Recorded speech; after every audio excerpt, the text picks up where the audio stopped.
Hello hello hello everyone, এই নিয়ে আসলাম আমি ভারালি বটির রেসিপি। ফার্স্ট দেখেন কিভাবে কাটতে হবে। এটা কাটার প্রসেসটা দেখিয়ে দিলাম। এইভাবে করে কাটবে, এই দেখেন।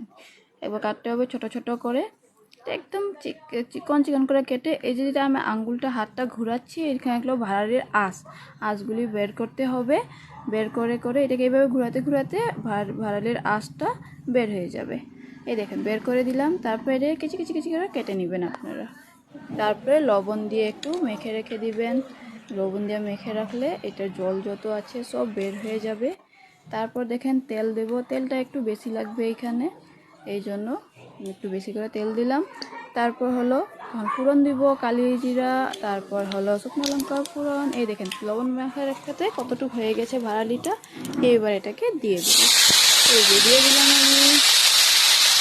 ব্যাস, এই দেখেন এবার দিয়ে দিলাম। এবার এটাকে লাড়াচাড়া করবো। নুন হলুদ দিয়ে দিলাম, দিয়ে লাড়াচাড়া করবো। আর নুনটা একটু কম দিবেন, আগে দিয়েছিলেন। ব্যাস, কাঁচা লঙ্কা দিয়ে দেবো। তারপর এটাকে লাড়াচাড়া করবো ঢেকে ঢেকে। তারপর আমরা এটাকে বানাবো। এই যে ঢাকা দিয়ে দিলাম, ঢেকে ঢেকে বানাবো। তারপর উঠে দেখে নেবেন কেমন হলো। তারপর আবার এটাকে লাড়াচাড়া করে দেবো একটু। এই দেখেন, বাস এখন আমাদের তো আর একটু সময়, তারপর যে তৈরি টেস্টি